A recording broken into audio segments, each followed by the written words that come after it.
Hello, good evening, everyone. It is currently the 13th of March, 2024, 10:43 Central, Eastern. No, I think it's just Central European Time. So, welcome back. We're going to do a very quick podcast tonight. Let's give just some quick info. I apologize if you see two of me. I'm testing out. And as I always repeat, this is not anyway, has nothing to do with publicity or sponsorship, but we are testing out a new DJI Osmo 3 camera, which is essentially a camera on a gimbal, and also you can use it for as a webcam. It should be 4K, I believe, and it's kind of a do everything kind of thing. So you use it for your webcam and you take it outside and you do videos. It can track you, and it has a gimbal, so it's quite versatile, and it looks pretty interesting. So at least for tonight, you're going to be looking up my nose. I apologize for that. We're just testing it out to see a little bit how the quality and lighting range works on it. And the second thing I wanted to briefly mention, for those of you out there interested in this crazy fast-moving world of AI generated images and videos, I found out today that Stable Diffusion 3 has been released. No, has not yet been released, but it's been announced. So that will be available for the public, I believe, imminently. And the results I've seen are very, very impressive. And of course, the so-called revolutionary text-to-video app called Sora, produced by the same makers of Chat GPT. The release on the web has been delayed. However, it is now currently out on iPhone. So if you want to blow a lot of money really quickly, you can go to the App Store and look up Sora video generator. And I can only tell you a couple of things. It's Sora AI video. So I attempted to put in about 5 hours ago a text prompt to try and get an animation, which after 5 hours did complete. I imagine half of the universe is right now on Sora on iPhone trying to test its very, very promising capabilities. However, I guess it's got to be completely overloaded. So after 5 hours, I got a 2-second video, which left me reasonably confused.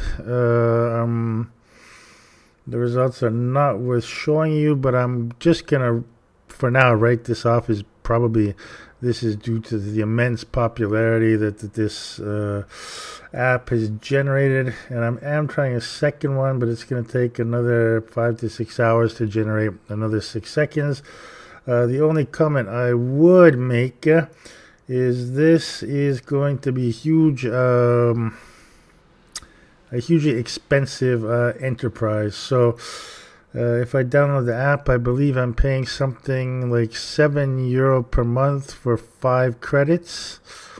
1 credit will give me 2 seconds of video. So theoretically, if all the videos came out well, for €8, let's say $8, I could make 5 2-second videos. I would have a total of 10 seconds of video, which is crazy expensive. And then you have a whole bunch of pro plans when you're going to have to pull out the big money. And you can get 20 credits for $30. 20 credits would give you 22-second videos, so 40 videos for $30, euro, whatever.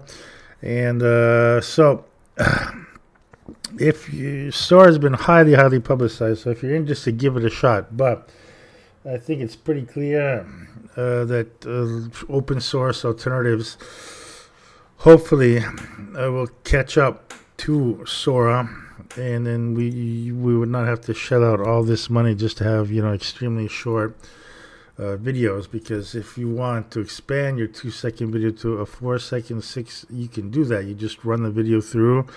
Once it's done, you reload it and it picks up where it left off with, so you can expand from 2 to 4 seconds. But it's not ideal, so we'll follow this in the upcoming days. Anyhow, our topic is, as always,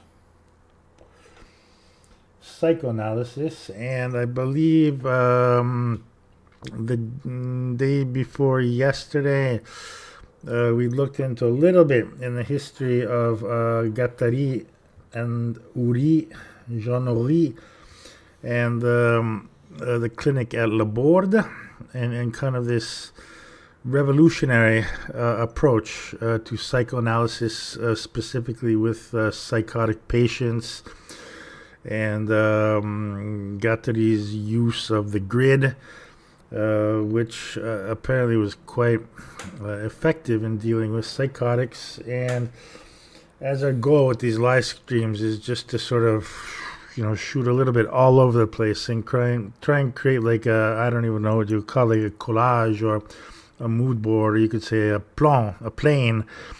We're just kind of populating it with a little bit of information, and then later we can kind of see the relations and connect the dots and just kind of get a sense of the context, how all of these things came to happen in both the social and historical context. So what I wanted to pass on very quickly tonight, just hopefully 10 minutes or so, is the role of none other than Friedrich Nietzsche, and his role, I believe a fundamental role, in Deleuze and eventually Guattari's critiques of Freud and eventually Lacan. Specifically, the critique of what Deleuze and Guattari would say Freud and Lacan's subjecting desire to lack. So in both psychoanalysis, you have the importance of the young age, the phase of youth. For Lacan, before you learn to learn language, is the fundamental period of repression, or the traumas that you repeat your entire life. And Deleuze and Guattari essentially say that desire is productive, and to subordinate it to a constant search for that which is lacking and which I can never recover, because that happened in my childhood, and closing everything in the Oedipal triangle. I'm kind of condemned. My desire, my will, is condemned to a lack, or this is, as we mentioned last night, a resentment, a ressentiment, is kind of an object which continues to harm me, to submit the active forces of my will, of my desire, to submit to a kind of ghost object, or belief that your suffering, your pain is due to someone or something else. And this clearly, in my opinion, comes from Deleuze and Nietzsche and philosophy, specifically the will, active and reactive forces, which, in any case, if we're talking about psychoanalysis, or just on a very simple plane of just living well and being healthy and overcoming resentment and being innocent and joyful, I always find this extremely interesting to go over, and happy to come back to it again. So I'm just going to read a few really quick passages from Deleuze's Nietzsche and philosophy, which I really cannot stress enough the value of this towards healthy living and to not suffering, not being subordinated to this constant lack, this constant missing object, or these ghost objects that make us suffer. And the point is to free your active forces through a kind of innocence, and free yourself essentially from the slave morality. So I'm just going to go very quickly, very early on in the book, Nietzsche and Philosophy by Deleuze. And once again, also interesting to note here is Nietzsche's reference and insistence, that that Greece is the origin of philosophy. So when we see this later in What is Philosophy, we know that that Nietzsche, if not the first, was one of the first to identify the Greeks with the origin of philosophos. So reading a little bit here, Nietzsche says that there is no need to wonder what the Greeks owe to the East. Philosophy is Greek insofar as it is in Greece that it attains its higher form for the first time, that it first shows its true force and its goals. These are not the same of those of the Eastern priest, even when they are made use of. Philosophos does not mean wise man, but friend of wisdom. So in our main podcast, we talked about this a lot. The philosopher is no longer the sage who possesses wisdom. He is the friend of wisdom that cannot possess wisdom. He can only get as close to wisdom as he possibly can. And with Deleuze, this will eventually become the friend of the concept. And I think it's really interesting here to read how strong the echoes of Nietzsche are coming through with Deleuze. But friend must be interpreted in a strange way. The friend, says Zarathustra, is always a third person in between I and me, who pushes me to overcome myself and to be overcome in order to live. So we can think of the philosophical persone Deleuze in What is Philosophy, and here we can also think very much about Immanuel Kant and this fracture in the self, where we now have an empirical me and a transcendent I, and the friend, according to Nietzsche and Zarathustra, is someone who is always between this fracture, this I, and this me, between the empirical and transcendental self. And we also looked in our podcast into the other, according to Deleuze, as being a special object. So if we can leave aside for just a quick minute the fracture between the I and me. If I am a self, a subject, anyone else, anything else is an other, because it's not me. However, it is between, according to Deleuze, the relation to the object, that the other, just any other person, becomes what you call a special object, meaning it's no longer an object like a tree, a rock, or whatever. That is a special object which I presume to be a subject like myself. However, that can only be maintained by the fact that the other and myself both have a relation, or we are both friends of the concept, and that presupposes or makes possible the friendship or relations with others who are special objects who we presume to be like us. However, we cannot empirically demonstrate that they're like us. However,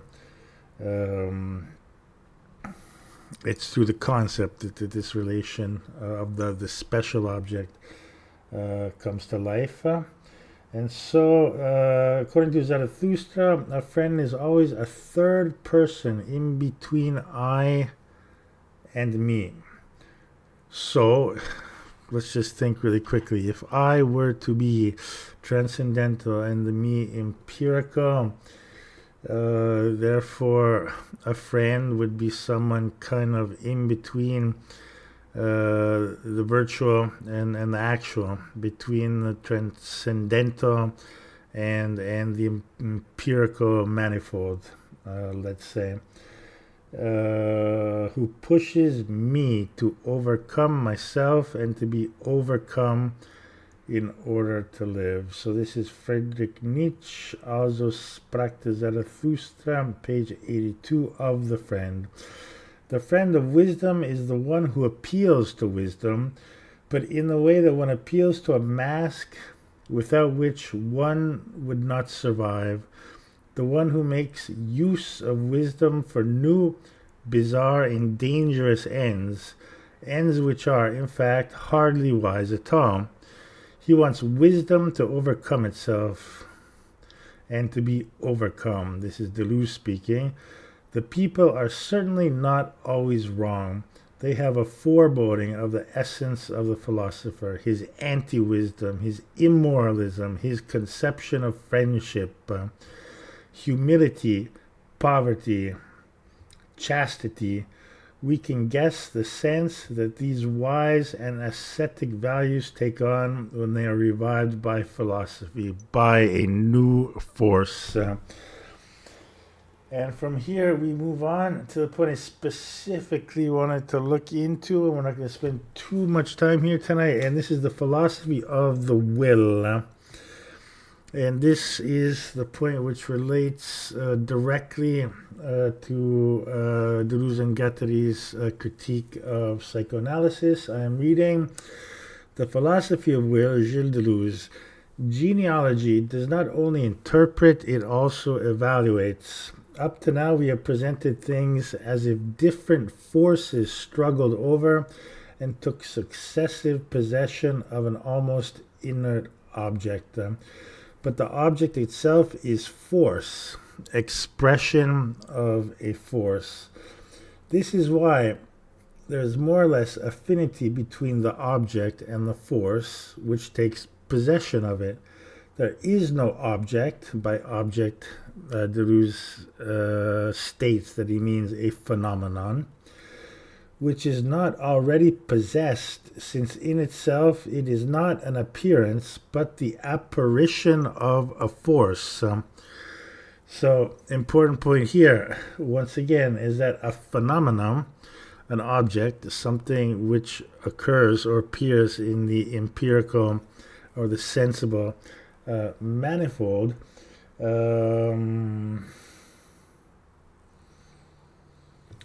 is not already possessed, since in itself it is not an appearance but the apparition of a force. Apparition, we could roughly state that is the expression of a force. So any object in the sensory manifold should be considered the apparition of a force. Every force is essentially related to another force. The being of force is plural. It would be absolutely absurd to think about force in the singular. A force is domination, but also the object on which domination is exercised. So, once again, any phenomenon, any appearance in the empirical manifold is necessarily an appearance which is an expression of its domination by a certain force, but also the object on which domination is exercised. So anything we see out there in the empirical, in the sensible manifold, has been dominated by a force, and this force continues to exercise itself on that object. A plurality of forces acting and being affected at distance being the differential element included in each force, and by which each is related to others. This is the principle of Nietzsche's philosophy of nature. So, we could say quite easily here that according to Nietzsche, nature, the sensible manifold, beyond its appearances, in a transcendental nature, is governed by a plurality of forces, and any phenomenon or any object appearing in the empirical manifold must necessarily be an expression of a plurality or multiple forces. So, sounds a little complicated, but we do our best to break things down into the simplest way possible. If we think about the famous examples we looked at, like in a storm is an appearance. It happens in the empirical manifold. However, a big storm, thunder, lightning, rain, it cannot be created by a singular force. There's no storm force, no. No, there's a plurality of forces. These examples, there are many of them. I mean, there's a force of pressure, atmospheric pressure. There's a force of condensation in the cloud. There's a force of atmospheric pressure, temperature. There's a whole plurality of forces which exist in the universe, in nature. And they act on appearances, on phenomena. Let's use the example of a storm in a differential manner. That means quite simply that not all of these forces are equal to one another. Otherwise, nothing would happen. You have a plurality of forces, which some are stronger. Maybe the air pressure here is very high, and then over here, after 2 kilometers, your air pressure drops radically, and then your temperature is shifting. There's a cold front coming in with cold air. Precipitation is more dense over here. So that's a whole series or plurality of forces which have a differential relationship, meaning they're all differing from one another, and therefore the phenomenon itself of a storm is the expression of this plurality of forces. And I think if you look at it that way, it's not too difficult, because maybe you'll just have a light storm. It'll not even a storm. It'll just rain, like for 10 minutes, and under that condition, the differential relationship between all the forces needed to provoke or create a thunderstorm. The differential relationship may not, let me see if I can get my hands up here. The differential relationship would be a little bit low, no? Maybe the air temperature here was, 35, here was 32. There was sufficient condensation, but then it just rains for 10 minutes and the sun comes out. Okay. Then, once you get a really, really violent storm, which lasts for a day, a hurricane, whatever, tornadoes, these are provoked by massive differences between the forces, and therefore those forces, the plurality of forces, come together to provoke, to create a huge thunderstorm, and they have a much higher difference between those forces, and therefore the differential relationship is much, much higher, more extreme, and thus the violence of a very severe thunderstorm. I know, not the best way to explain that, but that's just an attempt to kind of explain a little bit this idea of Nietzsche saying that force is one, never singular, it's always plural, because there are inherently in nature, God, the sensible manifold, the universe, whatever,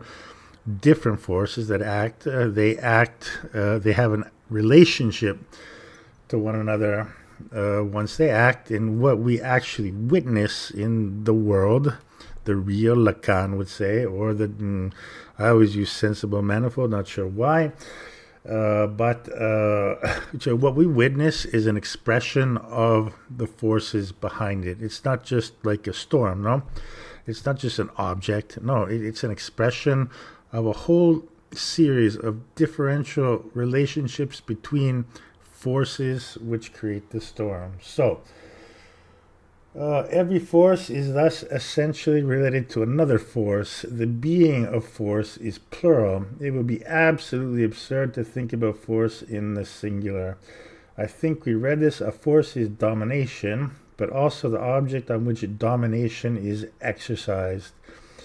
So certain forces, we can add, will dominate in that relationship in order to create a storm, and then that will determine the uniqueness of every, the difference instead of uniqueness of storms repetition, but the difference, every storm is completely different, and that will depend on which forces dominate over other forces. So like we said before, if you just have a small storm which lasts for 10 minutes and it passes by, maybe there's also wind vectors that are stronger, maybe cloud, water condensation in clouds is very low. So there's certain forces which still in a differential relationship, it will be a plurality, but certain forces will be stronger than other forces and they will dominate. So from this point of view, you can say, as Deleuze is saying here,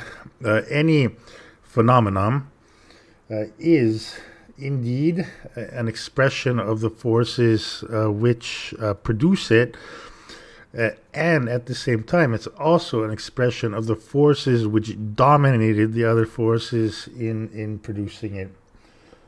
That should be a pretty reasonable explanation, that's for sure. Let's not reread things. This is the principle of Nietzsche's philosophy of nature. The critique of atomism must be understood in terms of this principle. It consists in showing that atomism attempts to impart to matter an essential plurality and distance, which in fact belongs. Is that a typo in this text? Wow. Who translated this one? No, my mistake. A little bit too much. It consists of showing that atomism attempts to impart to matter an essential plurality and distance which in fact belongs only to force. Only force can be related to another force. As Marx says when he interprets atomism, atoms are their own unique objects and can relate only to themselves. Marx's difference between the Democritean and Epicurean philosophy of nature. But the question is, can the basic notion of atom accommodate the essential relation which is attempted to it?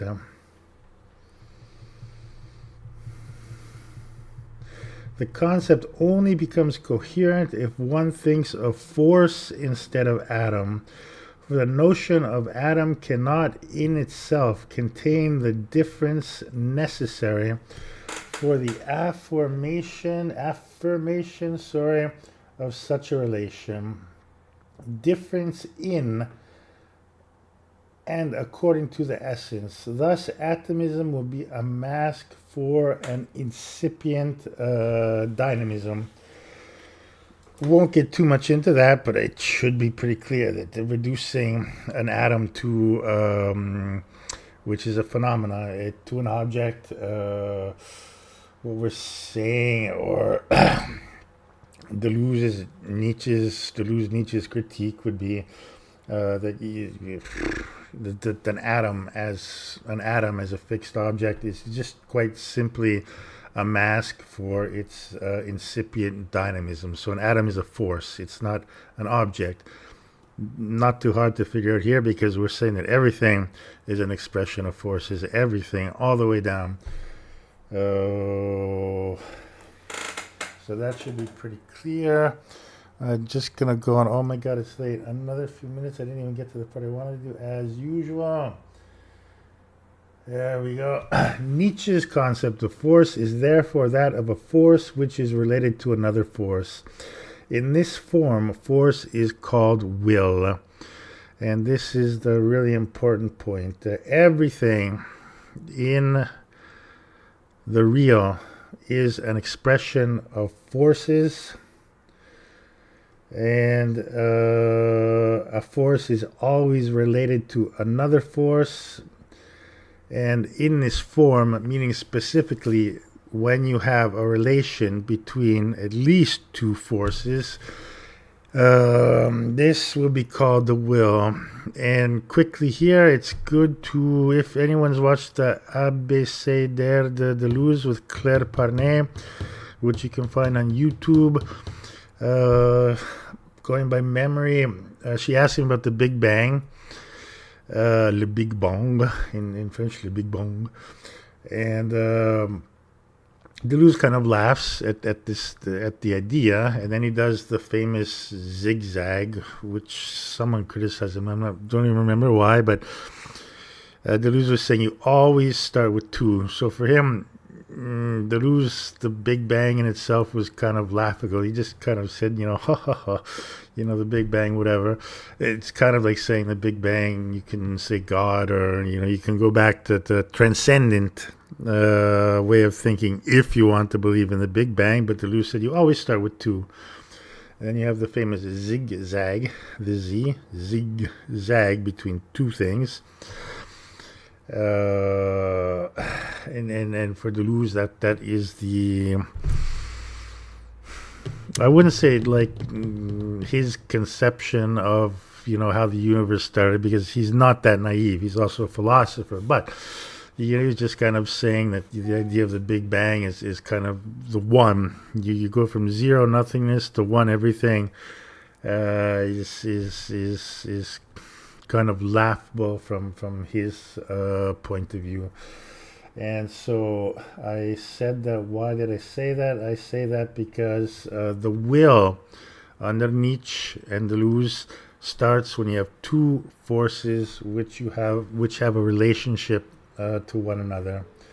The will to power, is the differential element of force. Two forces which are different in their relationship will be differential. So just like the zigzag between the two whatevers, according to Deleuze, obviously that zigzag is an external relation, a kind of becoming, and you will have forces which simply are not equal, and therefore the relation has to be considered by their difference. This is essentially, in a very simple way, the meaning of differential.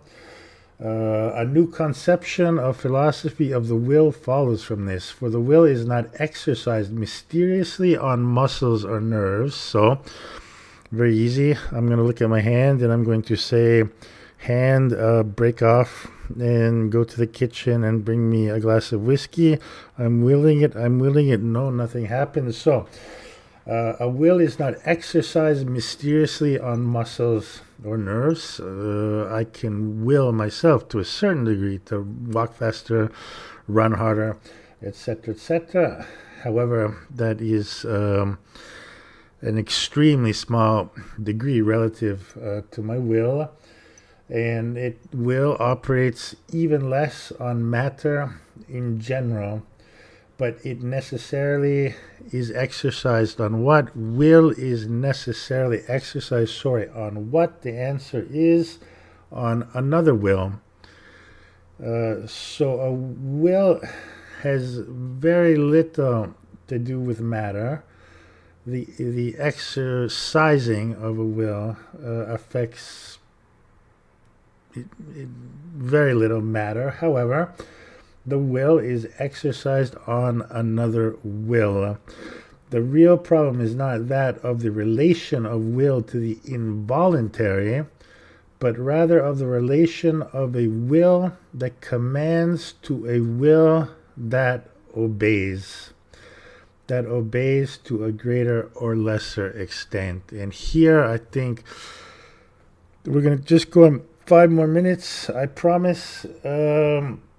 This is the essential point, and this is where we want to get into the huge critique, the atom bomb of Anti-Oedipe on Freud, where Deleuze is saying that the will essentially operates on other wills. So we already know that a will is a plurality of forces, at least 2. And once one will, it exercises itself on another will, which one will command and another will, excuse the double will, obey. That will obey to a greater, lesser extent. So literally here we're talking about 2 forces, 2 wills, let's say 2 people, and each's will, and I think a little bit later, I don't want to get into this now, will has to be considered as a kind of transcendental faculty, according to Nietzsche and Deleuze, something like a faculty which Immanuel Kant did not, a transcendental faculty, let's say, that Kant did not obviously include into his lexicon of transcendental faculties.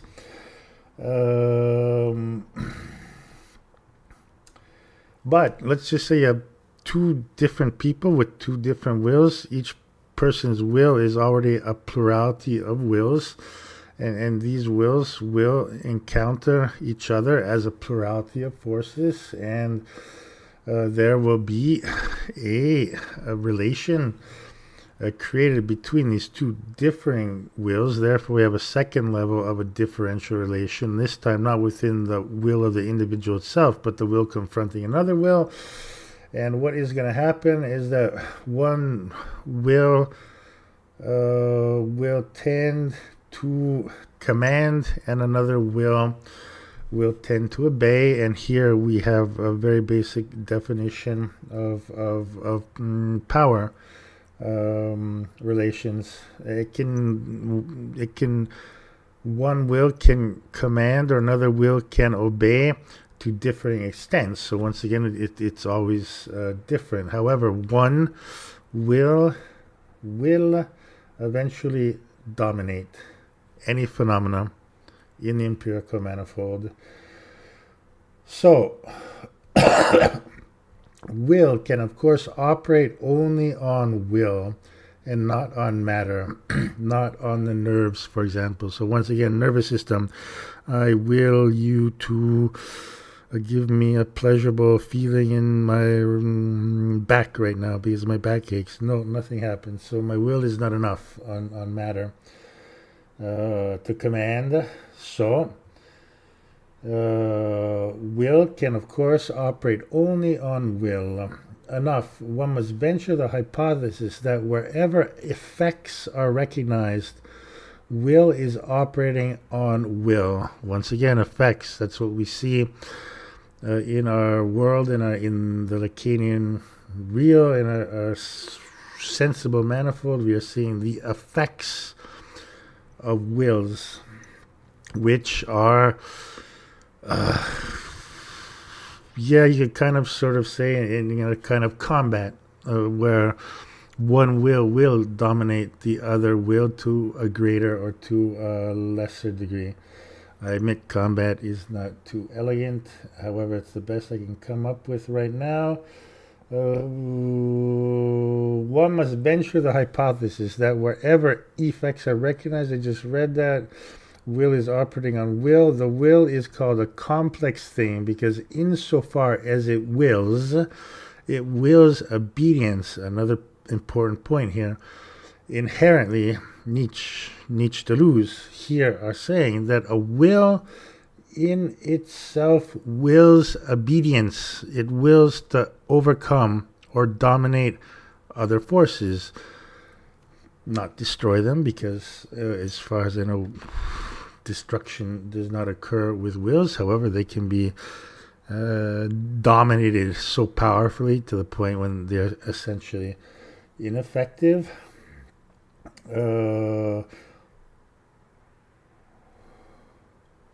But only a will can obey commands. So only a will essentially is a force, a plurality of forces which seeks to dominate, but only a will can obey commands. So only in this confrontation between different wills, only very simple here, only another will can obey commands. Only a second will can submit.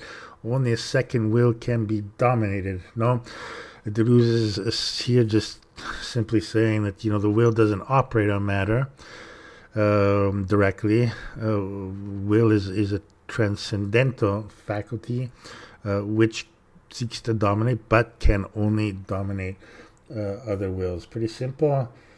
Thus, pluralism finds its immediate corroboration, and its chosen ground in the philosophy of the will. And Nietzsche's break with Schopenhauer rests on one precise point. It is a matter of knowing whether the will is unitary or multiple.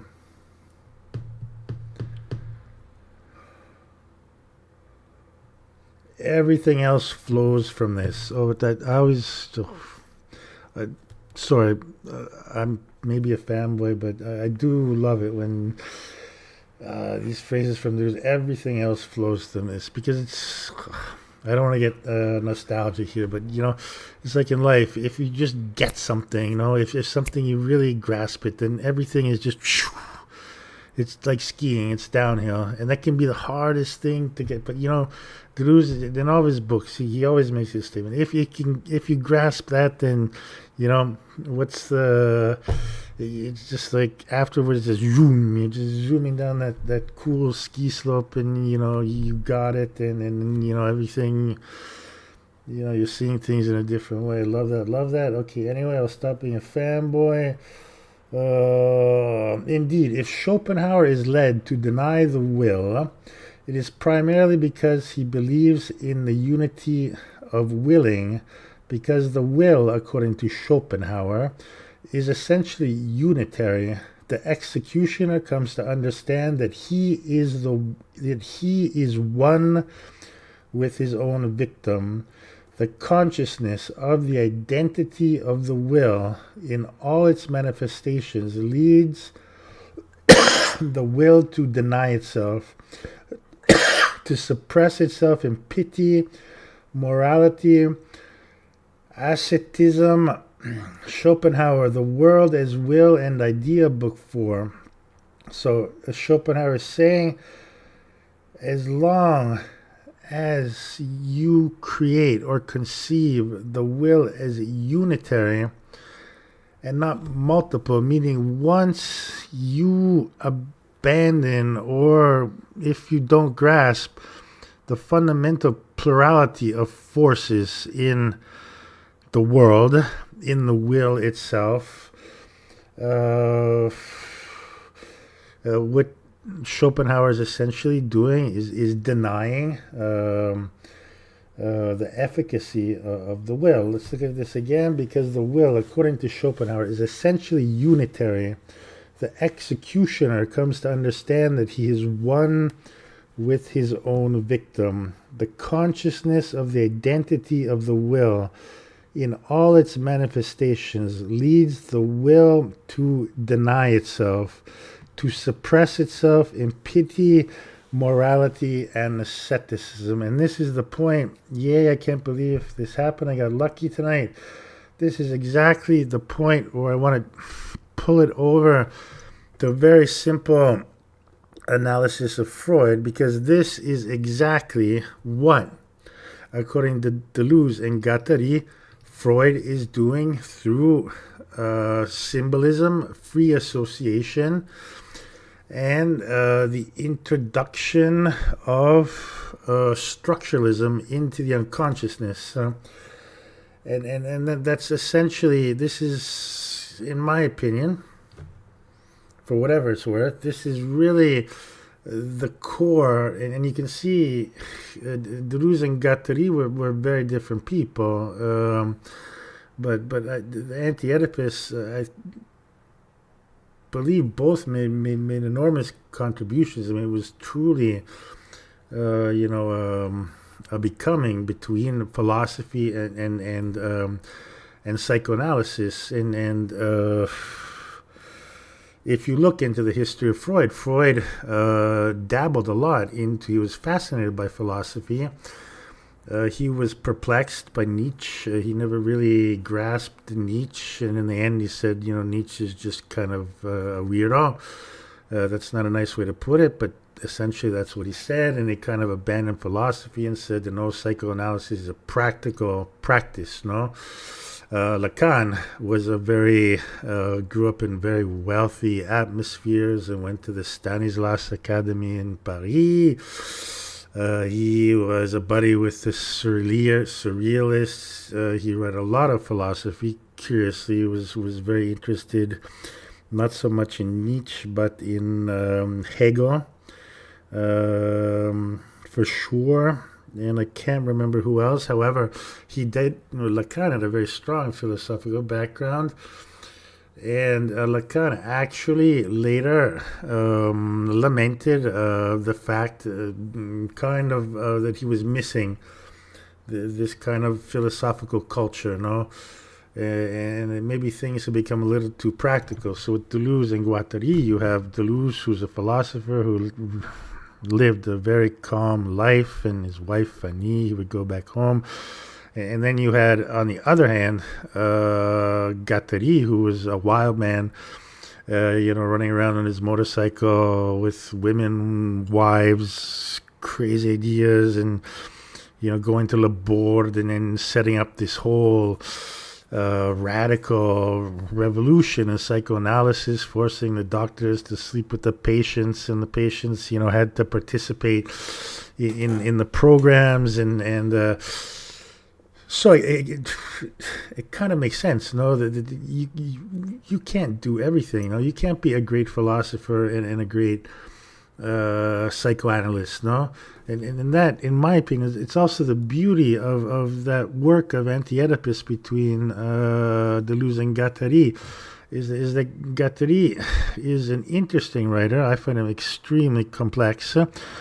But he's very practically oriented. He's used to waking up in the morning and going down to the clinic, and everyone was mixing up the jobs, and the doctors had to clean, and the patients would clean together, and they had all sorts of social programs. And this is the famous grid by Guattari, where everyone was constantly rotating work to create a sort of community, or to create a type of social atmosphere, which Guattari strongly believed the worst thing you can do with psychotics is close them up in a cell in the dark and put this like a kind of panopticon by Foucault and observe them and treat them as like freaks. No, Guattari was working all day, every day, trying to create a kind of micro social field inside the Le Bourd institution in order to bring back, bad word, these psychotics into a social field, which, as far as I know, did give very good results. So last point here, which was the only really important point, is that this critique of the will as being unitary is coming from Nietzsche in Anti-Oedipus. In my opinion, this is a huge contribution on the side of Deleuze in that book, essentially stating that Freud, you can say desire, will, we won't talk about terms here, maybe it gets confusing. What is desire, for example? No, is desire transcendental? Is it empirical? Is desire becoming? I think probably the third answer would be the most correct one, but I don't want to get lost in terms here. But the real point is that Freud, by reducing everything to symbolic Oedipal terms, is essentially making the same mistake that Schopenhauer did, according to Deleuze and his reading on Nietzsche, by reducing the will, let's just say desire. It's not the same thing. I'm going to use them interchangeably right now because we just want to make things simple. By reducing it to a unitary thing, which for Freud is obviously sexual desire, as the unitary force. What you're actually doing, and if I go back to Deleuze's original text, you're denying the will in itself, and you are creating a lack. You are creating resentment. You are creating a phantasm object, which is the source of your pain and suffering, which will repeat throughout your lives because nothing can be recovered, because that happened when you were young, no? I hope to get into one of these, maybe next time, some cases of Freud, especially of little Hans, who had problems with his, oh my goodness, we have to be mature here. Young Hans had a problem, according to his parents, of being kind of obsessed, let's use technical terms, with his phallus. Okay, I won't go there, even if I'm tempted. Just to get a little... Anyway, Hans was a young child who was kind of obsessed with his equipment, let's say.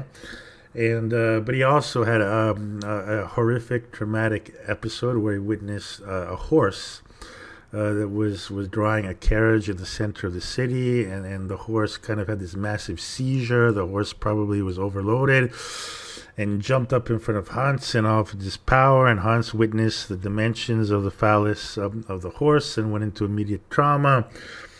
And later Hans would dream about this horrific experience and this terror of horses and also giraffes. So what Freud essentially did, he did it essentially with Hans's father. I think he only did once did he actually meet the child, which even reinforces the perverse structuralism of Freud.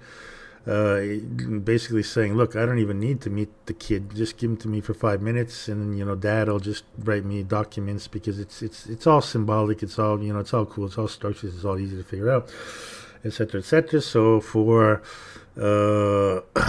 Freud, with the dreams of Hans's concerning giraffes, Freud said, oh yeah, that's no problem. Basically, the giraffe has such a long neck, and that obviously represents Hans's father's phallus, and clearly Hans desires to be his mother's lover, and therefore has a fear of castration because Hans's father has a larger phallus than Hans. Therefore, Hans is obsessed with his phallus because essentially Hans is not physically capable to be as endowed with his phallus, sorry to use these brutal words, as his father, and therefore his mother prefers Hans's father because he's more endowed. His phallus is bigger than poor little Hans's, etc., etc. When you get into the horses, it's all the same kind of free association to the symbolic.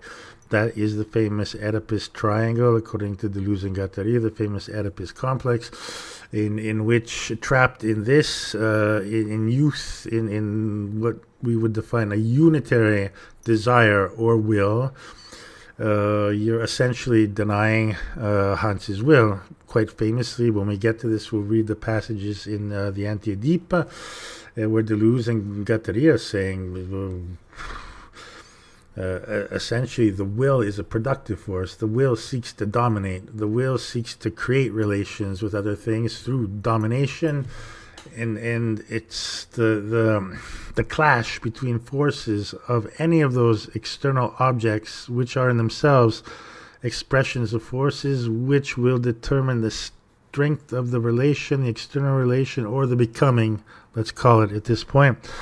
And they're saying, Hans is potentially experiencing all kinds of interesting things here, and obviously they outright reject the symbolism of Freud. And today Freud obviously is largely rejected, but not so much. I mean, we psychologists today tend to always go back to the family, but not in such a heavily structuralist way, in not such a symbolic way, and not in not such an explicitly sexual way. That's the unitary force for Freud, ignoring or not having understood the plurality of forces. If you look at this from a Nietzschean Deleuzian point of view, and it's also understandable. I mean, Freud is the father of modern psychoanalysis, not the first, but one of the most important people, and obviously his relevance was strongly tied to the early capitalist period in which he lived in, etc., etc. Nowadays, Freud still exists, but just a watered down version, and today it's just we had family traumas, but whatever, that happens, we'll work through it, we'll deal with it. So it's just a much lighter, more watered down approach. So anyway, my important point here was to get into Deleuze's reading of Nietzsche's Philosophy of Will, and how that influenced his criticism of Freud and eventually also Jacques Lacan. So I'm going to sign off. It's very late, and thanks to anyone who has been watching this, and hope to see you all soon. Take care. Bye-bye.